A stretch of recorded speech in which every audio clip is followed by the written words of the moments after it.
Hey everyone, आज हम बात करने वाले हैं study visa Italy D type for those student who are looking to pursue your studies from Italian public universities for सितंबर 23 intake. आज का वीडियो टोटली फोकस्ड होगा न्यू दिल्ली एम्बेसी की वीज़ा चेकलिस्ट के ऊपर, क्योंकि सारी एम्बेसी की एक डिफरेंट वीज़ा की चेकलिस्ट होती है। जैसे इंडिया में 3 एम्बेसी है इटली की, which is new Delhi embassy, Mumbai embassy and Kolkata embassy. And in तीनों एम्बेसी की एक डिफरेंट डिफरेंट चेकलिस्ट आपको देखने मिलेगी। बट आज हम कवर करने वाले न्यू दिल्ली एम्बेसी की चेकलिस्ट। सबसे पहले आपके लिए बहुत जानना जरूरी है कि कौन से स्टूडेंट न्यू दिल्ली एम्बेसी में अप्लाई कर सकते for your study visa Italy D type के लिए। So as updated on official website, जो भी स्टूडेंट्स रेसिडेंट्स है New Delhi, Haryana, Himachal Pradesh, Jammu and Kashmir, Punjab, Rajasthan, Uttar Pradesh, Uttarakhand and Chandigarh are decided by the embassy of Italy New Delhi. जो भी स्टूडेंट इन स्टेट से बिलोंग करते हैं वो ही न्यू दिल्ली एम्बेसी या VFS global Italy New Delhi में वीज़ा के लिए अप्लाई कर सकते हैं। अब जो सबसे ज़रूरी बात मैं आपसे करने वाला हूँ वीज़ा चेकलिस्ट के ऊपर, आपको मैं दिखाऊंगा कि वीज़ा चेकलिस्ट में इस साल का नया अपडेट क्या है। So let me open visa checklist now.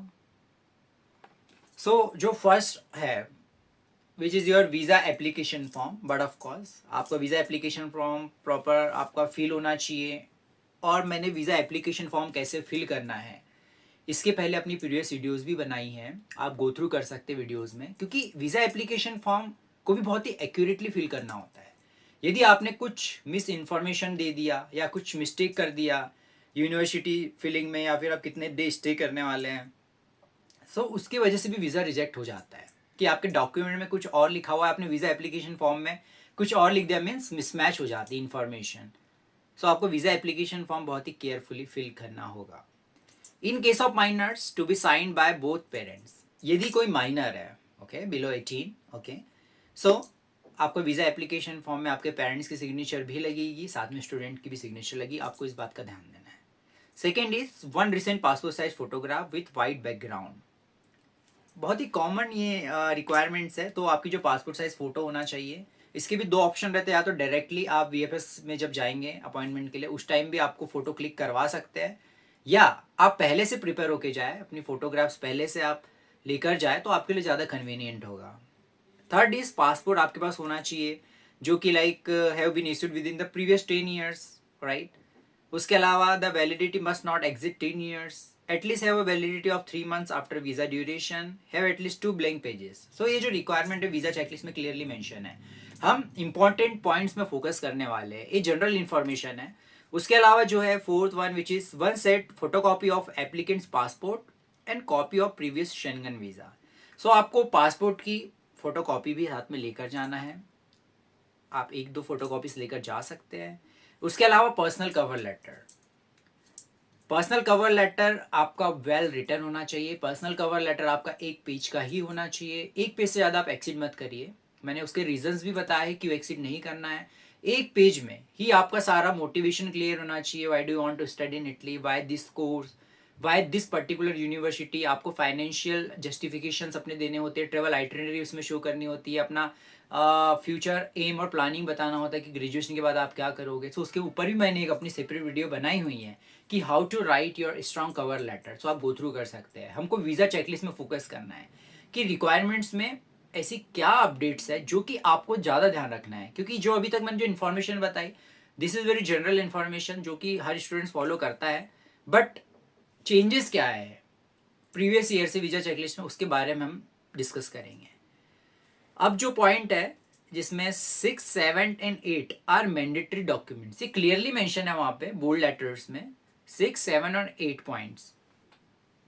तो जिसमें सब 6 पॉइंट है जिसमें लिखा हुआ है final original study certificates attested by the department of education of the state government and duly apostille by the MEA. MEA means ministry of external affairs. इसी के नीचे में एक नोट है which is important.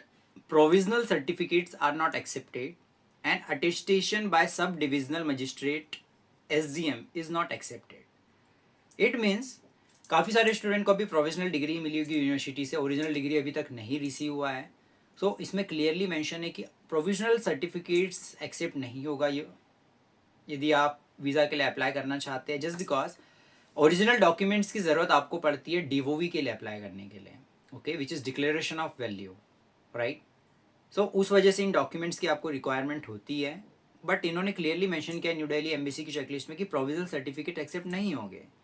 और जो आपके ओरिजिनल स्टडी सर्टिफिकेट्स है उसमें भी आपको एसडीएम स्टैंप नहीं करवाना है, प्रॉपर उसमें आपको एचआरडी करवाना होगा, जो कि हायर एजुकेशन डिपार्टमेंट से होगा। आप जो भी स्टेट्स में रह रहे हो वहाँ पे हायर एजुकेशन डिपार्टमेंट होते हैं, वहाँ से आपके ओरिजिनल सर्टिफिकेट्स लाइक आपकी ओरिजिनल डिग्री आप कह सकते हैं, ट्रांसक्रिप्ट कह सकते हैं, वो वेरीफाई होती है, वहाँ पे स्टैंप लगता है हायर एजुकेशन डिपार्टमेंट का। सो वो होना चाहिए, उसके बाद ही आपका जो डॉक्यूमेंट है अपोस्टाइल आपको करवाना है, राइट। ये रिक्वायरमेंट बहुत ज़्यादा इंपॉर्टेंट, प्लीज इस पे आप फोकस करना। 7 पॉइंट है, one of the following documents if required by Italian university and institute. First one which is DOV which is declaration of value, मैंने जो बताया आपको, and second is CIMEA certificate.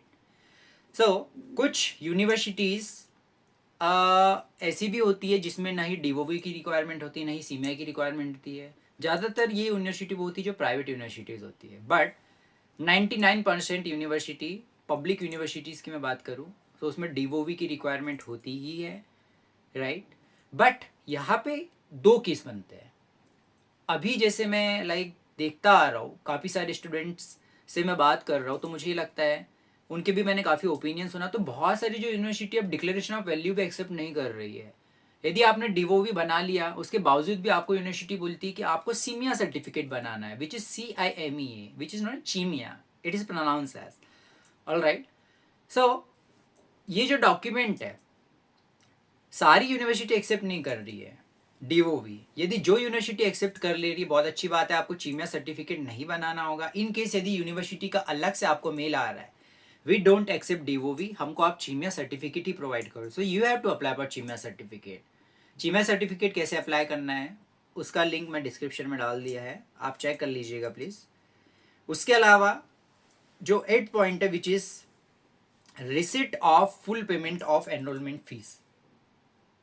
अब काफ़ी सारे स्टूडेंट का डाउट होगा कि एनरोलमेंट फीस हमको पे कैसे करना है यूनिवर्सिटीज़ को, हम तो स्कॉलरशिप बेसिस पे जा रहे हैं।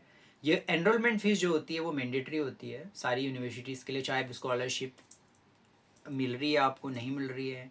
बट काफ़ी सारी यूनिवर्सिटीज़ की जो एनरोलमेंट फ़ीस पे करने की जो डेट्स है वो काफ़ी लेट ओपन होती है, काफ़ी लेट स्टार्ट होता है। तो यदि आपने आपकी यूनिवर्सिटी की एनरोलमेंट फ़ीस पेमेंट एक्सेप्ट करना यूनिवर्सिटी के स्टार्ट हो गया है, सो आप डेफिनेटली आप पेमेंट करो। उसके अलावा जो भी फ़ी रिसीट एनरोलमेंट फ़ीस की वो आपको अटैच करना है आपकी वीज़ा चेकलिस्ट में। इट मीन्स डॉक्यूमेंट्स का प्रॉपर आपको प्रिंट आउट निकलवा के अटैच करना है, और कवर लेटर में भी जस्टिफाई करना है कि हमने एनरोलमेंट फीस पे कर दी है और कितनी एनरोलमेंट पे की है। इनकेस यदि एनरोलमेंट फीस आपने पे नहीं किया है तो उसमें आप उसमें क्लियरली मेंशन करो कि यूनिवर्सिटी ने अभी एनरोलमेंट फीस एक्सेप्ट करना स्टार्ट नहीं किया है, सो हम बाद में पेमेंट करेंगे, राइट। इस बात का आपको जस्टिफिकेशन क्लियरली इसमें मेंशन करना है आपके कवर लेटर में। उसके अलावा जो 9th पॉइंट है which is confirmation receipt of enrolment downloaded from the official university portal. So confirmation receipt of enrolment में इसमें बात हो रही है प्री एनरोलमेंट समरी की, जो कि आपका यूनिवर्सिटी पोर्टल से डाउनलोड होगा। आई थिंक काफ़ी सारे स्टूडेंट ने ऑलरेडी प्री रजिस्टर कर लिया यूनिवर्सिटी पोर्टल में प्री एनरोलमेंट के लिए। यूनिवर्सिटी समय लेती है आपके डॉक्यूमेंट वेरीफाई करने के लिए, ओके। उसके बाद वो एम्बेसी को फॉरवर्ड करती है आपका वेरिफिकेशंस। आफ्टर दैट आपकी प्री एनरोलमेंट समरी जनरेट होती है, जो कि जिसमें आपका मिनिमम 15 डेज भी लग सकता है, और मैक्सिमम मैं बात करूँ तो 45 से 60 डेज का भी समय लग सकता है प्री एनरोलमेंट समरी जनरेट होने में। It totally depend on how many students have applied for the pre enrolment in that particular university. So उसके अकॉर्डिंग ही यूनिवर्सिटी जो है प्री एनरोलमेंट समरी जनरेट करेगी, जो कि आप यूनिवर्सिटी पोर्टल से डाउनलोड कर सकते हैं। उसके अलावा original letter of admission from university institute in Italy. So काफ़ी सारी यूनिवर्सिटी आपको प्री एक्सेप्टेंस लेटर प्रोवाइड करती है, सो आप उसको भी अटैच करें। इनकेस यदि आपको प्री एक्सेप्टेंस लेटर नहीं मिला है, सिर्फ आपको एक मेल कम्युनिकेट कर दिया गया यूनिवर्सिटी के द्वारा कि हमने आपकी प्रोफाइल को पॉजिटिवली इवेल्युएट किया है, तो आपको मेल का स्क्रीनशॉट और आई कैन से एक्नॉलेजमेंट उसमें लगाना होगा, प्रिंट निकलवाएं आप, एंड साथ में उसको आप लेकर जाए VFS ग्लोबल। जब भी आप वीज़ा का अपॉइंटमेंट आपका जब भी होता है तब भी साथ में इन डॉक्यूमेंट्स को आप केयरफुली लेकर जाए। प्लीज़ इस बात का ध्यान रखें आप। 8th पॉइंट को मैं दोबारा कवर करना चाहूँगा, जिसमें लिखा है receipt of full payment of enrolment fees. यदि काफ़ी सारे स्टूडेंट ऐसे भी जिन्होंने ट्यूशन फी पे कर दी है यूनिवर्सिटी की, जो कि प्राइवेट यूनिवर्सिटी में जा रहे हैं, राइट, सो आपको ट्यूशन फी रिसिट भी इसमें अटैच करना है, आप ध्यान रखिए। और जितना फीस आपने इसमें पे कर दिया यूनिवर्सिटीज़ को, उसके अलावा कितनी फीस रिमेनिंग है वो भी आपको जस्टिफाई करना होगा, इस बात का प्लीज़ ध्यान रखें। 10th पॉइंट है documentation regarding applicants financial status. सबसे इंपॉर्टेंट पॉइंट है वीज़ा की चेकलिस्ट में, documentation regarding the applicants financial status. इसको समझना सबसे ज़्यादा ज़रूरी है actually. Proof of means of support in Italy of not less than euro 467.65 for each month। ये बहुत ही क्लियरली मेंशन है कि 467.65 यूरोस ईच मंथ के अकॉर्डिंग आपको शो करना है for entire duration of programme. So यदि जो students 3 years of bachelor's programme के लिए जा रहे हैं, राइट, तो कितने टोटल 36 मंथ्स हुए। सो 36 मंथ्स मल्टीप्लाई कर दीजिए आप मंथली 467.65, उसके अकॉर्डिंग जो भी कैलकुलेशंस बैठता है अप्रॉक्स मैं आपको बता सकता हूँ कि लाइक 6000 यूरोस पर ईयर के अकॉर्डिंग शो करना है। जो स्टूडेंट बैचलर्स के लिए आ रहे हैं 3 years of bachelors, it means आपको 18,000 यूरोस आपको अपने अकाउंट में शो करना होगा। जो स्टूडेंट्स मास्टर्स के लिए जा रहे हैं, it means 2 years of masters, so but of course 12,000 Euros approx आपके अकाउंट में शो होना चाहिए। जो स्टूडेंट MBBS के लिए जा रहे हैं, medicine and surgery, so 6 years का ड्यूरेशन होता है मेडिसिन एंड सर्जरी का। बट इस केस में थोड़ा रिलैक्सेशन आपको मिल सकता है कि ऐसा ज़रूरी नहीं कि कोई 6 साल का आप फंड शो करो, आप मिनिमम 3 इयर्स से 4 इयर्स के फंड तो शो कर ही सकते हैं। इट मीन्स अराउंड आप शो कर दो, आप 24,000 यूरोस शो कर सकते हैं, 36,000 यूरोस शो कर सकते हैं।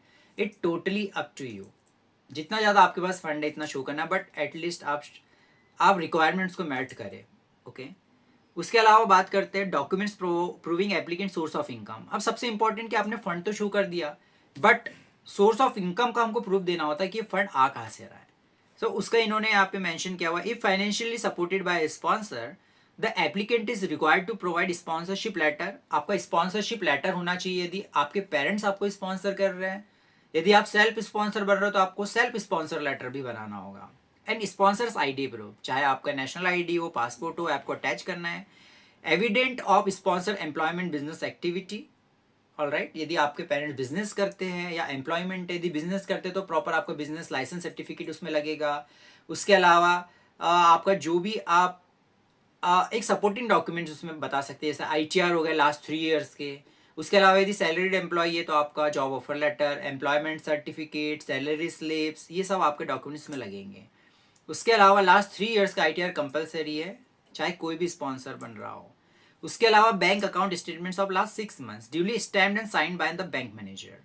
सो 6 मंथ्स का बैंक स्टेटमेंट लगेगा आपको, जो proper manager, bank manager seal and sign करेगा, प्रॉपर लेटर हेड में बनेगा ये बैंक स्टेटमेंट। इस बात का आपको ध्यान रखना है प्लीज। उसके अलावा इन case of scholarship from Italian government, proof of scholarship and original. In case यदि आपको स्कॉलरशिप ऑलरेडी अलॉट हो गई है, इसमें सबसे ज़्यादा मैं फोकस करूंगा मेरिट बेस्ड स्कॉलरशिप के ऊपर, क्योंकि मेरिट स्कॉलरशिप जो है ज़्यादातर इटालियन गवर्नमेंट के द्वारा ही प्रोवाइड की जाती है, जैसे कि university of talent scholarship, okay. काफ़ी 2-3 टाइप्स की स्कॉलरशिप है, तो ये मेरिट स्कॉलरशिप्स होती है। यदि उसका कुछ आपके पास प्रूफ आ गया है, आपको स्कॉलरशिप अलॉट हो गई है, तो आप उसको उसके जो सैंक्शन स्कॉलरशिप के जो भी डॉक्यूमेंट्स है ऑथेंटिकेटेड, ओके, जो भी आपको मेल रिसीव हुआ वो साथ में अटैच करें, जो कि जस्टिफाई कर पाए कि आपको स्कॉलरशिप मिली है। उसके अलावा जो 11 पॉइंट है, which is adequate proof of boarding and lodging in Italy for the entire intended period of stay. So but of course आपको होटल बुकिंग शो करनी है मिनिमम 30 डेज़ की। उसके अलावा आपको एकोमोडेशन यदि यूनिवर्सिटी में मिला हुआ है तो उसको अटैच करना है, उसका प्रूफ अटैच करना है, बट आपको मिनिमम 30 डेज़ की होटल बुकिंग स्टे आपको प्रूफ करनी होगी, उसमें लगाना होगा। 12 पॉइंट है राउंड ट्रिप फ्लाइट टिकट। सो इसमें राउंड ट्रिप फ्लाइट टिकट का मतलब बट ऑफकोर्स सिंपल सी बात है कि आप जब जाएंगे वन टाइम ट्रैवल, जब वापस आएंगे तो दोनों का शो करने ये बोल रहे हैं। बट इसमें आप एक काम कर सकते हैं कि आप सिर्फ जाने की बुकिंग करें, और जो एक्स्ट्रा फंड है राइट, आने का लगभग 1000 यूरोज अपने अकाउंट में एक्स्ट्रा शो कर दे। ओके, सो 1000 यूरोज एक्स्ट्रा शो करेंगे, वो आपको क्लियरली जस्टिफाई करना होगा कि ये मेरी रिटर्न फ्लाइट टिकट के लिए अमाउंट है, तो वो कंसिडर करेंगे। इसमें मेडिकल इंश्योरेंस भी बोला है आपका, जो कि कवरेज होना चाहिए एटलीस्ट 30,000 यूरोज आपकी कवरेज होना चाहिए 1 ईयर के लिए लगभग। सो आपको ट्रैवल इंश्योरेंस भी कराना है। अब इसमें 14 पॉइंट मेंशन है for minors, birth certificate in original duly attested in apostille, birth certificate आपको लगाना होगा, प्रॉपर अपोस्टाइल होना चाहिए। ओके, इस बात को आपको ध्यान रखना है। ये सब बिग बेसिक डिटेल्स है। Affidavit of both parents duly attested in apostille, parents का भी एक एफिडेविट होना चाहिए जिसमें क्लियरली मेंशन होना चाहिए कि आप लाइक स्टूडेंट जो स्टडी पर्पस के लिए जा रहा है, हम उसको सपोर्ट कर रहे हैं। आपके पेरेंट्स की आईडी प्रूफ उसमें होनी चाहिए, गार्जियन एक्सेप्टेंस लेटर होना चाहिए। ठीक है, ये बात एक बहुत ही जनरल है, आप चेकलिस्ट में फॉलो कर सकते हैं। ओके, अब एक पॉइंट और मैं उसको रिकवर करना चाहूँगा कि काफ़ी सारे स्टूडेंट को लगता है कि हम रीजनल बेस्ड स्कॉलरशिप के ऊपर जा रहे हैं, लाइक हमको रीजनल बेस्ड स्कॉलरशिप के लिए हमने अप्लाई किया हुआ है। बट मैं आपको बताना चाहूँगा, रीजनल बेस्ड स्कॉलरशिप आपको तभी मिलती है जब आप इटली चले जाते हो, राइट। वहाँ पे आपके डॉक्यूमेंट्स वेरीफाई होते हैं, उसके बाद कंफर्म होता है कि आपको कितना अमाउंट आपके अकाउंट में सेंक्शन होने वाला है। बट जनरली यदि आप क्राइटेरिया मैट करते हो तो आपको जो स्कॉलरशिप का क्राइटेरिया है, राइट, उसके अकॉर्डिंग आपको जितना फंड आपको मिलना वो मिलता ही है। बट वीज़ा एप्लीकेशन के पहले आपको स्कॉलरशिप अमाउंट नहीं मिलता है, क्योंकि जब तक आप इटली नहीं जाएंगे, आपके डॉक्यूमेंट वेरीफाई नहीं होंगे, तब तक कंफर्म नहीं होता। कॉन्सुलेट तो चेक करते हैं कि आपके अकाउंट में कितना फंड है प्रेजेंट में, ठीक है, उसके बेसिस पे आपके लिए वीज़ा की वो प्रोसेस करते हैं, वीज़ा अप्रूव करना है, रिजेक्ट करना है। सो आप इस बात को दिमाग से निकाल दें कि यदि मैंने रीजनल बेस्ड स्कॉलरशिप के लिए अप्लाई किया है तो उसकी प्रोविजनल रैंकिंग जो है जनरेट हुई उसको मैं अटैच कर दूंगा, ऐसा बिल्कुल नहीं करना है। आपको उस केस में फंड शो करना ही है, जितनी भी उनकी रिक्वायरमेंट्स है, भले या फिर इटली जाकर स्कॉलरशिप के लिए आप अप्लाई करें। सॉरी, स्कॉलरशिप यदि आपको मिल जाती है, वेल एंड गुड, बहुत अच्छी बात है, सब यही चाहते हैं, everyone needs the scholarship. But आपको फंड जरूर शो करना है, इस बात को ध्यान रखना है। तो न्यू दिल्ली एम्बेसी की चेकलिस्ट कुछ इस तरीके से थी। एंड जो भी आपको डाउट लगता है कि मैं कुछ इन्फॉर्मेशन मिस कर रहा हूँ, या आपको ऐसा लगता है कि कोई इन्फॉर्मेशन मुझसे स्किप हो रही है, so definitely you can comment. okay, and if you need additional information, so definitely you can drop a message on Instagram also. You can also opt our assistance services for visa services, so definitely we can help you with that, right? And in upcoming videos, like I will create a next video for Kolkata embassy visa checklist. मैंने Mumbai embassy की checklist already बना दी है previous videos में। Okay, सो आप go through करो, जो भी student Mumbai embassy में अप्लाई करने वाले वीज़ा के लिए, VFS Global Mumbai, right? So thank you so much for watching my video, guys. I will create more videos on this channel for sure. Thank you.